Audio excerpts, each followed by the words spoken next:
마태복음은 마태가 예수님 제자죠. 세리다 보니까 하나님의 말씀을 잘 기록하는 거에 대한 은사 내지는 그 훈련이 돼 있을 거 아닙니까? 세리다 보니까 틀리면 안 되잖아요, 숫자가. 그러다 보니까 쓰는 것과 어떤 체계적인 훈련 이런 것들이 이제 좀 되어 있었던 것 같습니다. 그래서 마태가 이것을 기록할 때 누구를 염두에 두고 이것을 썼느냐? 유대인들을 염두에 두고 썼어요. 왜 유대인들을 염두에 두고 썼느냐? 마태는 유대인이에요. 비록 세리다 보니까 유대인들로부터도 환영받지 못하고 그렇다고 로마인들로부터 환영을 받지도 못했습니다. 로마에서는 세금을 왜 이거밖에 못 받아왔느냐 이렇게 이제 쪼임을 당하고, 유대인들은 네가 같은 민족의 피를 뽑아서 로마에 갖다 주는 게 맞냐 이런 어떤 그런 공격들이 있었는데, 예수님을 믿고 나서는 예수님께서는 인간 대접을 해주시잖아요. 인간 대접을 해주시다 보니까 예수님께 좀 반했던 것 같습니다. 예수님께 반하고, 개인적으로는 혹시 바리새인과 세리의 기도가 있지 않습니까? 성전에서 하는 그것이 혹시 마태가 아니었나? 그런 혼자만의 좀 그런 생각도 해봤습니다. 그래서 마태를 택하신 것이 아닐까? 이런 생각을 했던 것인데, 그거야 뭐 일단 뒤로 하고, 마태가 예수님 따라다니면서 예수님께서 오늘은 물을 가지고 포도주를 만드셨네 이런 일기식으로 이렇게 이제 기록을 한 게 아니에요. 제자들이 뭐 그런 식으로 성경을 기록한 게 아니고, 이 마태복음도 AD 70년 정도, AD 50년에서 70년 정도 사이에, 그러니까 예수님께서 그 AD 30년에서 33년 그 어간에 이제 돌아가셨다고 보지 않습니까? 그렇다고 하면 한참 지나서 기록을 한 것이죠. 한참 지나서 기록을 하다 보니까 성령께서 떠오르게 해주시지 않으면 기록할 수 없었을 정도의 시간이 지난 다음에 이제 기록을 한 것이죠. 유대인들이 믿지 않으니까, 유대인들이 기다리던 그 메시아가 어떻게 해서 예수 그리스도시고 그분이 왜 진정한 메시아인지에 대해서 이제 기록을 해주고 있는 거예요. 구약과 신약의 아주 그 좋은 접촉점, 구약의 그 족보 스토리와 신약의 예수님의 출생, 그리고 그 출생이 어떻게 이루어졌는지 이런 것들을 정확하게 다뤄주면서 예수님께서 죽으시고 부활하신, 그 당시에는 이제 그 이스라엘 민족이 어떤 메시아를 기다리고 있었습니까? 세례 요한부터 시작해가지고 하나님께서 로마를 속히 이제 굴복시키고 이 민족으로 하여금 이제 모든 민족 위에 뛰어나게 만들어 주실 그런 메시아를 기다렸던 거 아니겠습니까? 그러다 보니까 성경에서 메시아는 이런 분이야 라고 얘기하는 것에 대해서, 내가 성경에서 얘기하는 메시아가 아니라 내가 기대하는 메시아에 더 많은 포인트가 가 있었다는 것을 알 수가 있습니다. 유대인들이 기대했던 그 로마의 압제에서 벗어나게 해주실 그런 메시아는 아니나 성경에 약속된 그런 메시아다 라고 하는 것을 가르쳐 주는 것이 마태복음이라는 것이죠. 자, 일단 마태복음 들어가도록 하겠습니다. 자, 마태복음 1장 5절을 보면 이런 말씀이 있죠. 1절을 일단 보십시다. 1절을 보니까 아브라함과 다윗의 자손 예수 그리스도의 계보라. 이스라엘에서 이스라엘 유대인들이 가장 존경하는 사람 두 사람인데, 아브라함이고 또 한 명은 다윗입니다. 아브라함의 후손이라고 하는 것에 대한 대단한 자부심. 우리는 아브라함의 자손이기 때문에 저절로 낙원에 천국에 갈 수 있다 이렇게 믿고 있었지 않습니까? 그러다 보니까 그 아브라함이 굉장히 큰 그 민족의 그 조상, 믿음의 조상이 되었던 것이고, 다윗은 정치적인 또 그런 모델로서 이스라엘 민족이 좀 기대하는 그런 사람입니다. 그래서 그 두 사람의 후손, 다윗의 자손 예수 그리스도의 계보라, 그렇게 시작을 하고 있습니다. 자, 여기서 조금 제가 재밌게 본 부분이 5절입니다. 여기서 보면 살몬은 라합에게서 보아스를 낳고, 이 라합이 누구죠? 기생 라합을 말하는 것입니다. 기생 라합, 그러면 여리고를 정탐할 때 그때 이제 정탐꾼들을 살려줌으로 말미암아서 구원받았던 그 기생 라합, 그리고 그의 식구들이죠. 이 하나님께서 라합의 어떤 그 고백과 믿음을 보시고 라합과 그의 식구를 건져줬을 뿐만 아니라 살몬이라고 하는 다윗의 자손과 결혼을 시킵니다. 그래서 보아스라고 하는 사람을 낳는데, 이 보아스는 또 룻과 결혼을 해서 오벳이라고 하는 사람을 낳고, 오벳은 이새를 낳고, 이새는 다윗 왕을 낳았다, 그렇게 기록을 하고 있죠. 그래서 룻도 이방 여자고 라합도 이방 여자인데, 이 보아스가 룻을, 이방 여인을 취할 수 있었던 그 배경에는 그의 아버지 살몬이 라합을 취한 것에서 이방 여인에 대한 그 선입견이 깨졌을 것이다. 예전에 제가 한번 설교하면서 그 말한 기억이 납니다. 이것은 지금 밑줄 치시고 가시면 되고, 17절로 18절까지 박스입니다. 17절로 18절입니다.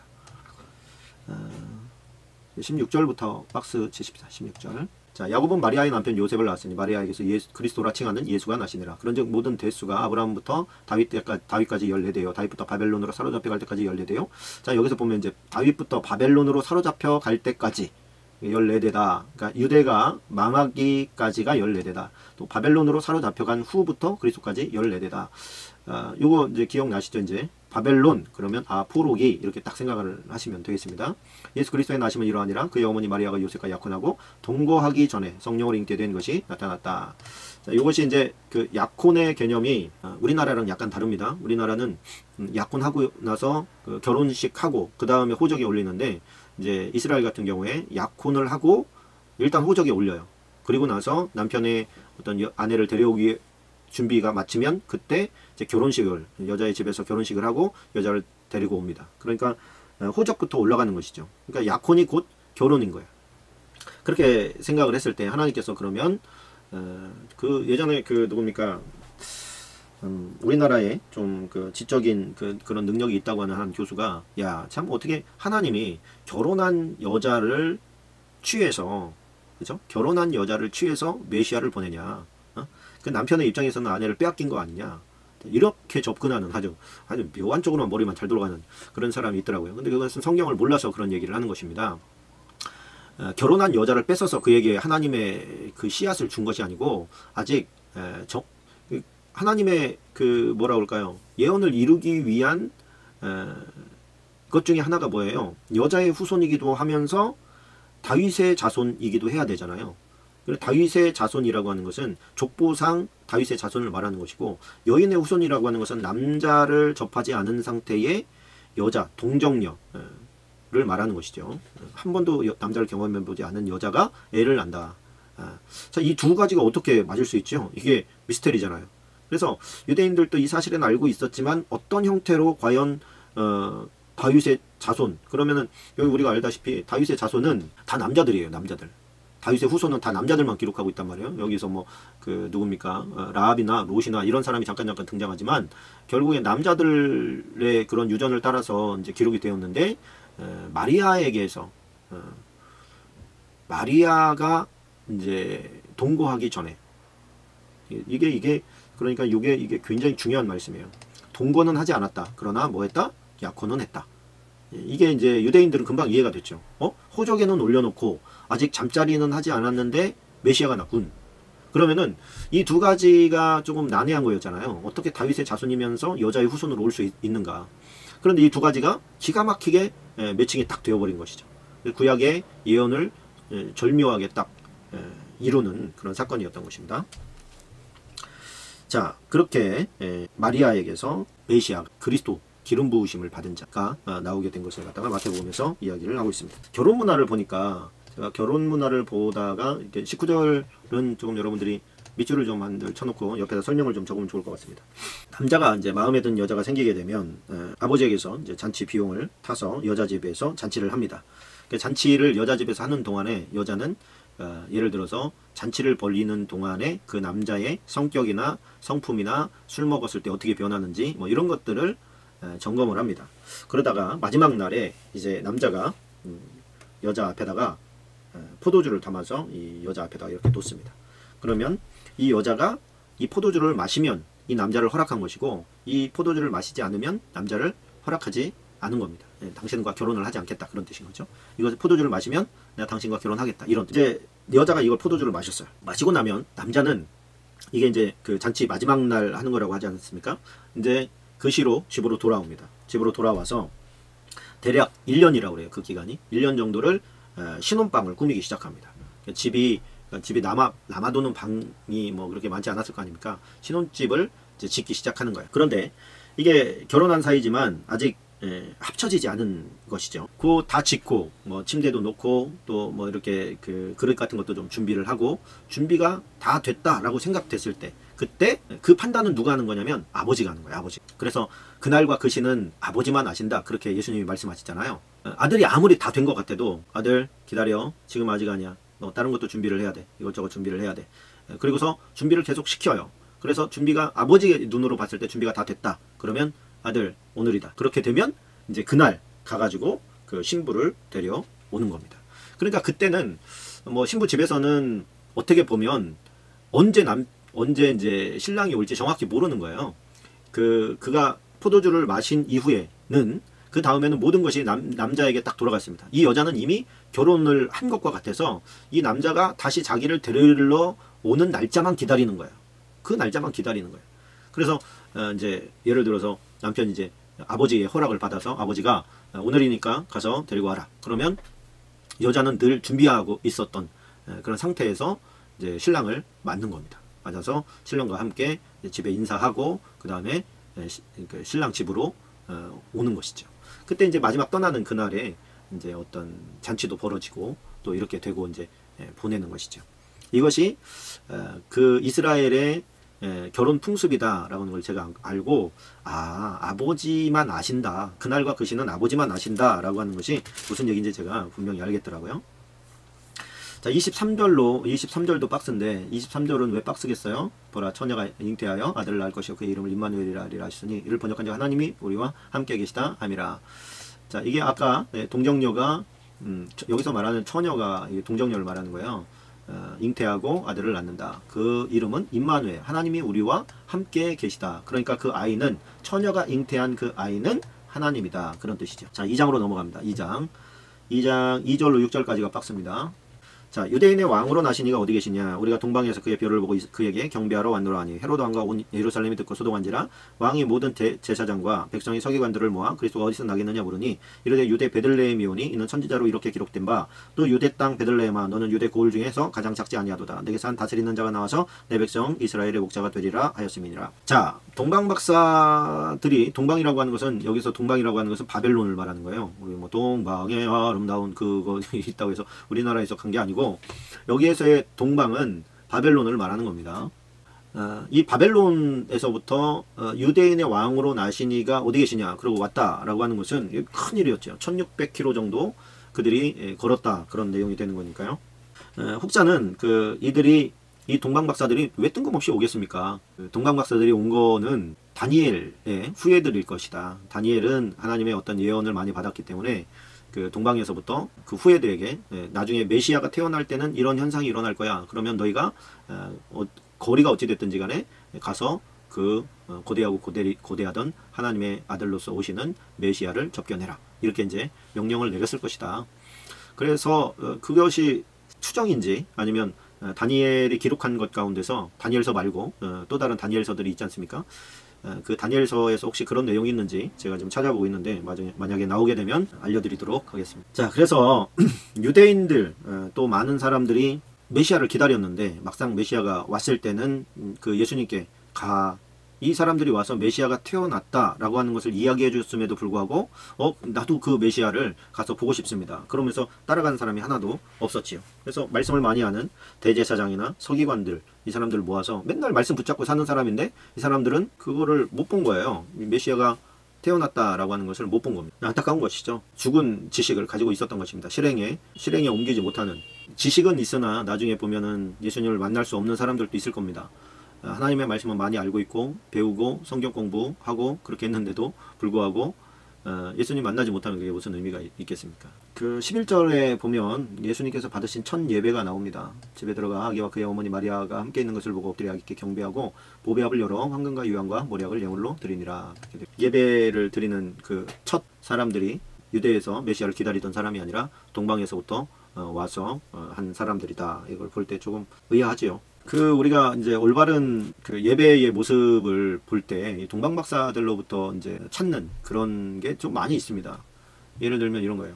참된 예배라는 게 뭐냐? 참된 예배라는 것은 먼 길을 마다하지 않고 오지요. 그것이 1600km 정도 되니까 최소한 1600km를 올 때 그 길이 쉽지는 않았을 거 아니에요. 그래서 뭐 오다가 멈출 수도 없고 그냥 시작했기 때문에 끝까지 가는데 그 길이 그렇게 만만한 길이 아니죠. 그래서 예배를 드릴 때는 우리가 요즘에는 뭐 인터넷 예배도 드리고 또 화상으로 텔레비전으로 위성으로 뭐 이렇게 어쩔 수 없는 경우에는 그렇게 예배를 드릴 수가 있지만 그러나 우리가 몸을 움직일 수 있고 이동이 가능하다면 마땅히 우리가 예배당에 모여서 함께 하나님을 찬양하는 것이 경배하는 것이 그것이 맞다. 두 번째는 주님을 위해서 기꺼이 낮아지는 거. 주님을 위해서 숙이고 들어가잖아요. 거기가 마구간이잖아요. 마구간. 이 사람들은 귀족이거든요. 근데 그 귀족이 예수님이 그 낮은 곳에 한마디로 좀 너저분한 곳에 마구간에 있다 할지라도 거기를 숙이고 들어가는 거. 자기 자신을 낮추는 거. 그래서 어떤 예배 드리는 공동체, 이 교회 공동체 가운데서는 세상에서 내가 직위가 어찌 됐든 간에 교회에서는 그것을 드러내지 않는 겁니다. 예, 교회는 전부 다 주님이 왕이시기 때문에 그렇습니다. 자기를 낮춰서 주님을 높여드리는 것, 그것이 예배다. 장소를 또 따지지 않습니다. 뭐 대형 교회, 멋들어진 예배당이 세워진 그런 교회는 교회고, 또 어떻게 뭐 별 볼 일 없는 저 시골에 다 쓰러져가는 예배당은 예배당이 아니고, 그런 것이 아니라 그곳에 예수님이 계시면 그곳은 예배당이 되는 것이에요. 그래서 장소를 따지지 않는다. 또 정성스럽게 예물도 준비해서 드리고, 이런 모습이 다 하나님께서 받으시는 예배자의 특징이다. 이렇게 이야기해 볼 수가 있겠습니다. 3장으로 넘어가겠습니다. 이 신약 성경은 제가 이렇게 한 장 한 장에서 중요한 구절들을 얘기하고 있습니다만, 중요하지 않은 구절이 없어요. 다 중요합니다. 그럼 아니 목사님 여기 중요한데 왜 여기는 안 하세요? 이렇게 할 수가, 그렇게 하시면 제가 이 마태복음 한 장만 가지고도 1년 정도는 할 수 있을 것 같습니다.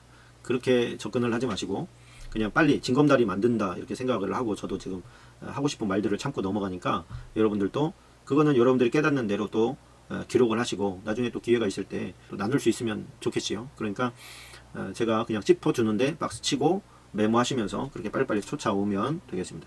자, 3장 16절 17절 박스입니다. 자, 예수께서 세례를 받으시고 곧 물에서 올라오실새 하늘이 열리고 하나님의 성령이 비둘기같이 내려 자기 위에 임하심을 보시더니 하늘로부터 소리가 있어 말씀하시되 이는 내 사랑하는 아들이요 내 기뻐하는 자라 하시니라. 그러니까 세례 받을 때에 하늘의 음성이 들립니다. 그 음성이 뭐였죠? 이는 내 사랑하는 아들이요 내 기뻐하는 자다. 자, 그러니까 내 기뻐하는 아들이다, 그런 뜻입니다. 하늘의 음성이라는 게 뭐겠어요? 성부 하나님께서 직접 들려주시는 메시지죠. 그 메시지로 예수님이 하나님이 기뻐하시는, 아버지께서 기뻐하시는 아들이라는 것을 증거해 주었다. 자, 거기다 옆에다가 그렇게 써놓으시면 되겠습니다. 4장으로 넘어갑니다. 4장 3절로 10절까지가 박스인데요. 3절로 10절까지가 박스입니다. 박스 처리를 좀 해놓으시고요. 여기는 뭐예요? 시험하는 자가 예수께 나와서 이르되 내가 만일 하나님의 아들이거든 명하여 이 돌들로 떡덩이가 되게 하라. 예수께서 대답하여 이르시되 기록하였으되 사람이 떡으로만 살 것이 아니요 하나님의 입으로부터 나오는 모든 말씀으로 살 것이라 하였느니라. 자, 이것만 가지고도 우리가 설교할 게 얼마나 많겠습니까? 이야기하고 나눌 수 있는 것도요. 여기의 핵심은 뭐냐? 예수님도 마귀에게 시험을 받았다. 이 세상에 살아갈 때에 시험 받지 않고 이 세상을 지날 수 있는 사람은 없다. 누구에게든 시험은 다 있다. 하나님의 아들 되신 예수님께도 시험이 있다면 우리가 어떻게 없을 수가 있겠어요? 모두에게 다 시험은 있다. 이것을 좀 기억하시고, 이것이 이제 첫 번째는 먹는 문제. 이것이 변해서, 돌이 변해서 너 배고프잖아. 이걸 변해서 떡덩이가 되게 해라. 두 번째는 이제 성전 위에서 뛰어내려봐라. 그럼 많은 사람들로부터 신뢰를 얻을 것이고 명예를 얻게 될 것이다. 세 번째는 이 모든 것, 내게 엎드려 경배하면 이 모든 것을 내게 줄 거다. 그랬더니 예수님께 사단아 물러가라 그랬죠. 이것이 권력의 문제입니다. 이 모든 것들 어렵게 얻을 필요 없어. 내가 나에게 한번 절만하면 내가 다 줄게. 이렇게 이제 유혹을 하는 것이다. 하나님께서 우리 인류, 예수님께서는 우리가 시험 당할 때에 이 세 가지 원칙을 기억하면 승리한다. 이런 우리에게 교훈을 준 거 아닙니까? 먹고 사는 문제에 있어서는 뭐냐? 너는 먹고 살기 위해서 존재하는 자가 아니라 하나님의 말씀을 이루기 위한, 하나님의 말씀을, 우리가 성경에서 말하고 있는 하나님의 뜻, 그 성경의 하나님의 말씀을 이루기 위해서, 모든 말씀을 이루기 위해서 사는 존재다. 여기서 말씀으로 살 것이라 라고 하는 것은 뭐냐면 말씀을 성취하기 위해서, 또 말씀이 요구하는 삶을 살기 위해서 사는 것이다. 이게 시험을 이기는 첫 번째 그 방법이라고 하는 거예요. 두 번째는 우리가 사람들의 인기와 또 어떤 명예와 신뢰를 얻기 위해서 사는 것도 아니라는 것이에요. 이 세상에 살 때는 많은 사람이 성공하기 위해서 인기를 얻어야 되고 또 인정을 받아야 되고 사랑받아야 되고 이렇게 생각할 수 있잖아요. 그런데 주님께서 말씀하시는 것은 그것이 목적이 아니다. 내 삶의 목적이 아니다. 그렇게 또 얘기하는 것이죠. 또 세 번째는 이 세상의 권력을 얻기 위해서 사는 것도 아니다.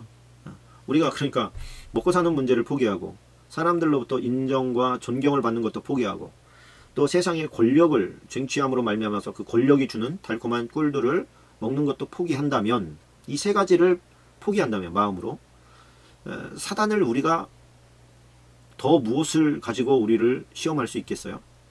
이 세 가지는 인간이 추구하는 대부분의 욕망이 다 들어있는 것이죠. 그러면 이 사단의 그 시험하는 자, 이 사단이 무엇을 가지고 시험하냐면 이 돌을 명하여서 떡덩이가 되게 해라 이렇게 얘기한단 말이에요. 그러면 물이 변해서 포도주가 되게 하신 주님께서 그러면 떡은 만들 수가 없느냐? 그런 게 아닌 거예요. 떡을 만들 수 있지요. 예수님은 창조주 아니십니까? 그런데 떡을 만들 수 있고 또 성전에서 뛰어내린다고 한들 예수님께서 다치시겠습니까? 안 다치시죠? 또 이 천하 만국이 이미 예수님 거예요. 사단이 주고 말고 할 게 아니란 말이에요. 예를 들어서 돌을 명해서 떡덩이가 되게 해서 그것을 먹음으로 말미암아 배부름을 얻었다 하십시다. 그러면 이 떡덩이가 되게 할 수 있냐 없냐 이걸 지금 예수님을 테스트하는 거잖아요. 사단이 시험하는 거잖아요. 근데 예수님께서 만약에 떡을 만들었다고 하십시다. 떡을 만들었어요. 그걸 먹었다고 하십시다. 그러면 사단이 메시아 맞네. 어이구 이제 오셨구만. 이렇게 하는 게 아니라는 거예요. 사단의 말에 예수님의 하나님의 아들이 순종했잖아요. 떡을 만들어 봐라 그랬더니 예수님께서 떡이 핵심이 아니고 사단의 말을 순종하느냐 안 하느냐가 관건인 거죠. 그러니까 사단의 말에 순종을 하면 이미 떡을 만들거나 말거나와 상관없이 그 테스트를 실패하는 거예요. 이것은 뱀이 하와와 아담을 꼬실 때에 먹어봐라 안 죽을 거다. 죽을 거다 안 죽을 거다 이 싸움 한 거 아닙니까? 근데 포인트는 죽느냐 안 죽느냐의 포인트가 가 있었던 게 아니라 뱀의 말을 순종했기 때문에 사망이 온 것이죠. 사단의 말에 순종했기 때문에 순종해서 하와가 그것을 따먹었기 때문에 하나님의 말씀에 순종한 게 아니라 사단의 말에 순종했기 때문에 이 땅에 사망이 온 거예요. 선악과에 독이 들어서 죽는 게 아니라 그러니까 이 세상을 살 때에 하나님의 말씀이 있고 또 사단이 가져다 주는 그런 생각에 쩔어 있는 그런 세상의 명령이 두 개가 충돌합니다. 하나님의 사람들은 항상 이 두 개를 선택해야 되는 상황 가운데 있는 거예요. 뭐를 선택하느냐에 따라서 생명이 있기도 하고 또 사망과 저주가 있기도 한 겁니다. 우리가 예수님의 어떤 테스트 하시는 그런 상황을 본받아서 어둠에 사단의 그 어떤 사단이 만들어 놓은 그런 문화에서 그것이 맞다라고 매스컴을 통해서 얼마나 많이 이야기합니까? 그걸 선택하면 우리가 사단의 음성을 들었기 때문에 실패할 수밖에 없고 결국에 사망에 이를 수밖에 없다라고 하는 것을 우리가 좀 알아야 되겠습니다. 자, 5장부터는 이제 우리가 많이 들어본 산상수훈이 시작됩니다. 5장 3절로 12절까지 빡습니다. 안 보이는 데는 아직 처리를 하지 않겠습니다. 그래서 예수님께서 산에 올라가서 가르쳤기 때문에 산에서 가르친 수훈 하나님의 말씀이다. 그래서 상상수훈이라고 하죠. 자, 심령이 가난한 자 복이 있다. 천국이 그들의 것이요 애통하는 자 복이 있나니 위로를 받을 것이요 온유한 자는 복이 있나니 땅을 기업으로 받을 것이요 의에 줄이고 목마른 자는 복이 있나니 그들이 배부를 것이며 긍휼히 여기는 자는 복이 있나니 그들이 긍휼히 여김을 받을 것이며 마음이 청결한 자는 복이 있나니 그들이 하나님을 볼 것이며 화평케 하는 자는 복이 있나니 그들이 하나님의 아들의 일컬음을 받을 것이며 그들을 위하여 의를 위하여 박해를 받는 자는 복이 있나니 천국이 그들의 것임이라. 나로 말미암아 너를 욕하고 박해하고 거짓으로 너희를 거스려 모든 악한 말을 할 때 너희에겐 복이 있나니 기뻐하고 즐거워 하늘에서 너희의 상이 큼이라. 너희 전에 있던 선지자들도 이같이 박해하였느니라.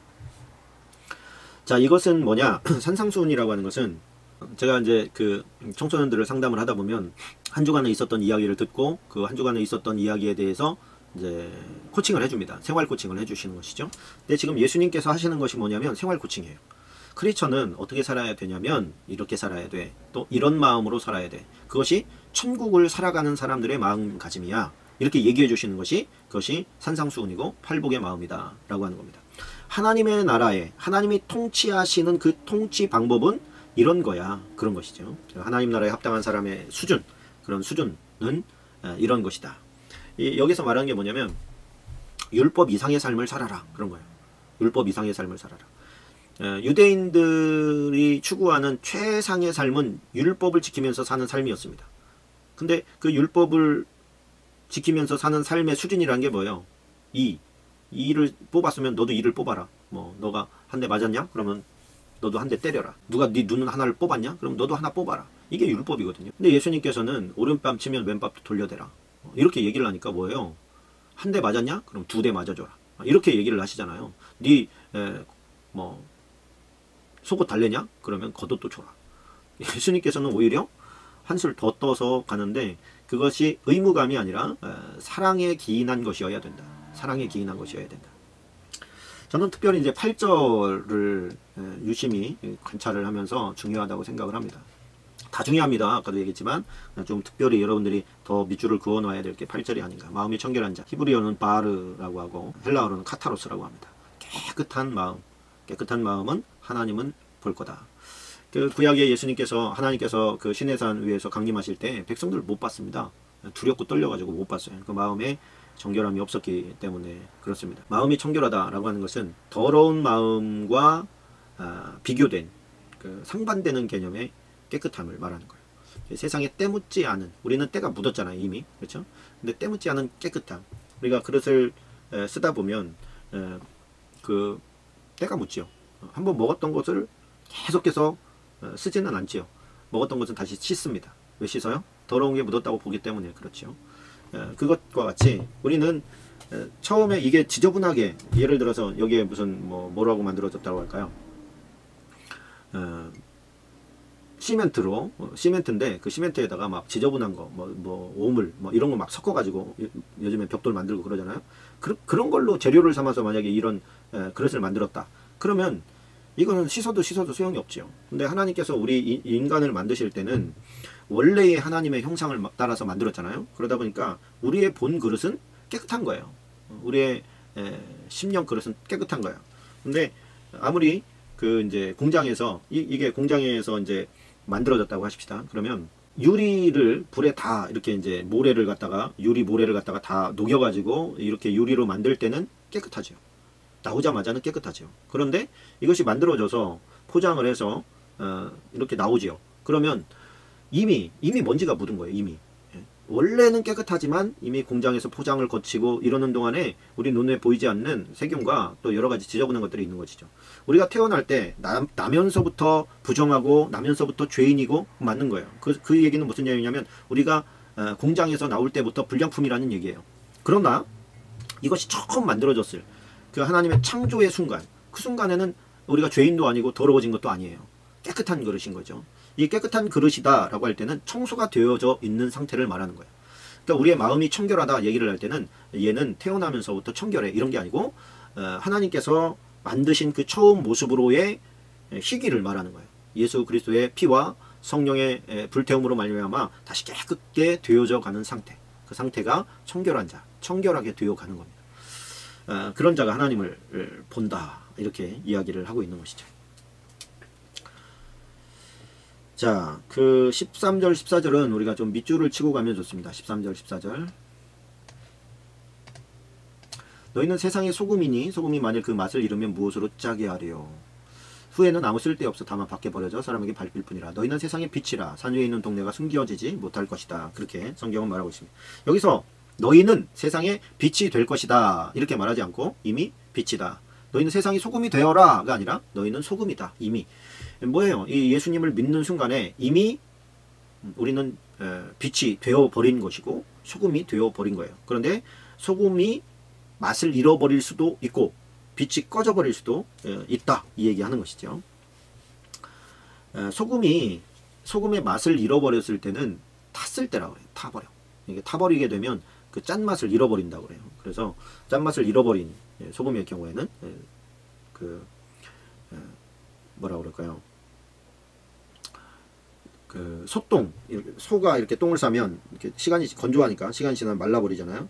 그 염소도 그렇고. 근데 이것을 갖다가 불을 지필 때 밑에다가 소금을 깔아. 맛을 잃은 소금을 깔고 그 다음에 소똥 넣고 이렇게 염소똥 넣고 그리고 불을 붙이면 촉매제 역할을 해서 좋은 화력이 나오는 데밖에 쓸 수가 없었다고 그래요. 그렇게 또 썼다고 그래요. 보니까 산 위에 있는 동네, 이건 뭐냐면 표준이 된다 그런 거예요. 크리스천의 삶이 표준이 된다. 숨길 수가 없는 존재를 말하는 것이고요. 본이 되는 사람을 예표로 보여주는, 이렇게 살아야 돼 라고 보여주는 사람인데 알고 봤더니 그 사람이 크리스천인 거예요. 뭐 그렇게 봅니다. 그래서 산 위에 있는 움직이지 않는 신앙과 믿음을 말할 때도 사용을 합니다. 또 27절 28절도 좀 짚고 넘어갔으면 좋겠습니다. 27절 28절은 밑줄입니다. 자, 이게 너희가 간음하지 말라는 말을 들었지. 근데 나는 너에게 여기 간음하지 말라 이건 뭐예요? 이건 율법을 말하는 거예요. 율법에는 너희가 간음하지 말라고 얘기했지. 나는 너에게 말하는데 음욕을 품고 여자를 보는 자마다 마음에 이미 간음한 거야. 이렇게 이제 예수님께서 말씀하시죠. 그래서 이것이 확장을 가져온 거예요. 율법의 확장. 율법은 율법이 지시하는 것은 뭐냐면 실행에 옮겼을 때 우리가 예를 들어서 교통법규를 어겼어요. 근데 경찰이 없어. 그럼 우리는 뭐 죄진 게 없다 이렇게 얘기하죠. 현장에서 들켜야만 죄진 게 있는 거잖아요. 그런데 예수님께서는 누가 너에게 죄를 졌다 안 졌다라고 너를 이야기하지 않아도 너는 뭐다? 죄인이다. 네 자신은 알고 있다. 그러니까 그 어떤 내가 의인인지 죄인인지에 대한 그 기준을 내가 저 사람에게 들켰냐 안 들켰냐, 내가 실행으로 옮겼냐 안 옮겼냐, 그게 아니고 내 마음속에서 일어난 현상을 보고 나 스스로가 죄인인지 아닌지를 측정하는 그런 측정 방법으로 주님께서 바꿔주셨다 이렇게 보시면 되겠습니다. 그런데 뭐 이게 음욕을 품느냐 안 품느냐 이런 것이 어떤 사람은 그럴 거예요. 어떻게 그렇게 마음속에까지도 죄를 안 지을 수 있습니까? 그런데 그 죄를 짓는 그 죄심에 대해서 그 이길 수 있는 능력이 성령으로부터 오는 것이죠. 우리가 성령 충만할 때는 죄 안 져요. 그 마음속에 일어나는 죄악도 금방금방 해결이 가능합니다. 뭐 예수님의 이름으로 명하고 예수님의 보혈로 우리를 씻고 그렇게 할 때 깨끗해질 수가 있죠. 문제는 우리가 기도하지 않고 성령을 의지하지 않을 때는 그것을 죄악을 지배당하고 즐기게 됩니다.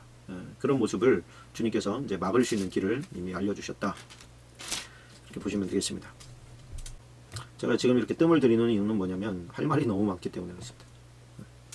이거를 해야 될지 말아야 될지. 넘어가겠습니다. 6장으로 넘어가겠습니다. 6장 9절로 13절입니다. 6장 9절로 13절 박스입니다. 주기도문에 대해서 이제 나오는 것이죠. 그러므로 너희는 이렇게 기도하라. 하늘에 계신 우리 아버지의 이름이 거룩히 여김을 받으시오며 나라가 임하옵시며 뜻이 하늘에서 이루어진 것 같이 땅에서도 이루어지이다. 오늘 우리에게 일용할 양식을 주옵시고 우리가 우리에게 죄 지은 자를 사하여 준 것 같이 우리 죄를 사하여 주옵시고 우리를 시험에 들게 하지 마옵시고 다만 악에서 구하시옵소서. 나라와 권세와 영광이 아버지께 영원히 있사옵나이다. 아멘. 자, 여기서 보면 주님이 가르쳐 주셨기 때문에 주 기도문, 주님의 기도문, 이걸 이제 압축해서 주기도문 이렇게 이야기를 하는 것이죠. 너희는 이렇게 기도하라. 그러면서 그 앞에 이제 8절이 중요하겠죠. 그러므로 그들을 본받지 마라. 이 그들을 말하는 게 뭡니까?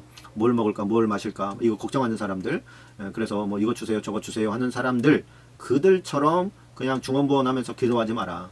너희들이 구하기 전에 너희에게 있어야 할 것을 하나님이 아신다. 그렇기 때문에 모든 것이 너희에게 있어야 되는 것을 뭐가 있어야 되는지를 아시는 아버지가 계시니 그러므로 너희는 그들처럼 기도하지 말고 이렇게 기도해라. 그러면서 하늘에 계신 우리 아버지여 이름이 거룩히 여김을 받으시오며 이렇게 시작을 하는 것이죠.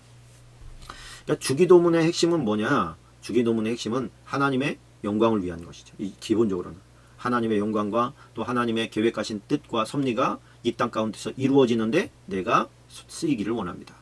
그것이 우리의 기도의 이제 핵심이 되어야 된다. 물론 뒤에 보면 이제 용서의 문제, 양식의 문제, 뭐 시험의 문제 있지요.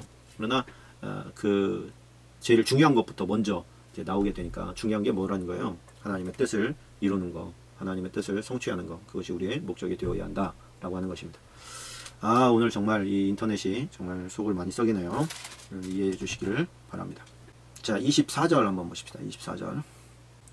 이거는 밑줄입니다. 한 사람이 두 주인을 섬기지 못할 것이니 혹 이를 미워하고 저를 사랑하거나 혹 이를 중히 여기고 저를 경히 여김이라. 너희가 하나님과 재물을 겸하여 섬기지 못하느니라 그랬습니다. 하나님과 재물을 겸하여 섬기지 못한다.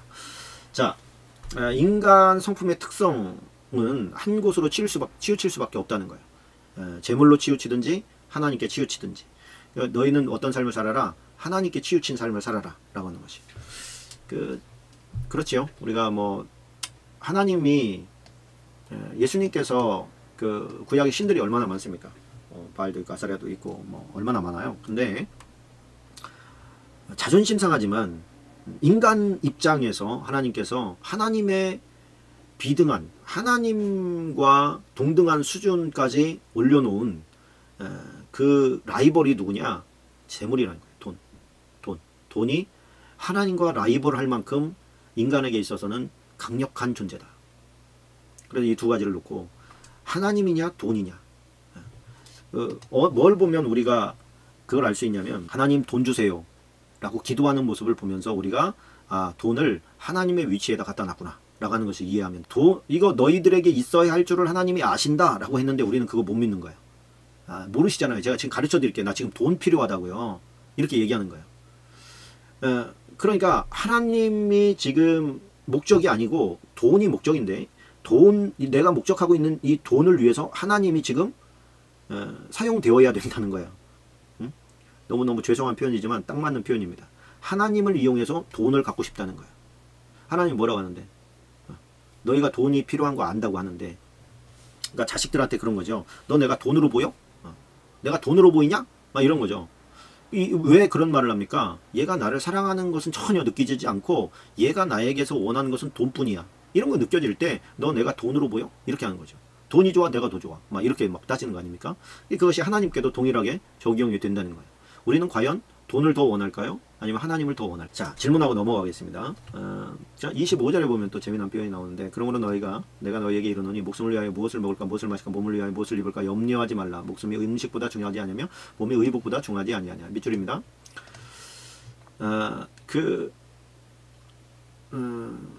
염려하는 것이 불신앙이죠. 염려하지 마라. 이것이 성경에 얼마나 많이 나와 있는지 모릅니다. 염려 때문에, 염려가 죄라고 하는 것을 깨닫지 못하고 살아가는 사람들이 너무너무 많은 거예요. 그래서 뭐 사람 죽인 것도 아니고, 무슨 뭐 가늠한 것도 아니고, 사기친 것도 아닌데, 뭐 염려는 누구나 다 하는 건데, 왜 염려 보고 죄라고 합니까? 하나님을 믿지 못하면서 오는 것이 염려이기 때문에 그렇습니다. 제가 예전에 적어놓은 메모를 보니까 이런 메모를 적어놨어요. 아프리카에 라이언 킬러라고 하는 식물이 있대요. 라이언 킬러. 작은 가시래요. 작은 가시인데, 사자가 이렇게 지나갈 때 라이언 킬러니까 사자를 죽이는 가시, 그런 거겠죠. 근데 가시에 무슨 독이 있어서 사자를 죽이는 것이 아니라 사자가 지나갈 때 이렇게 살에 이렇게 탁 베낀대요. 딱 베끼면 이게 별거 아닌데 따끔따끔 거린단 말이에요. 그러니까 사자가 이거를 빼내려고 사자의 발톱을 사용해서 이렇게 벗겨내면 좋은데 그런 지혜가 없잖아요. 그러니까 이거를 입으로 이렇게 핥는데, 핥으면 핥을수록 이렇게 더 깊이 들어간다는 거예요.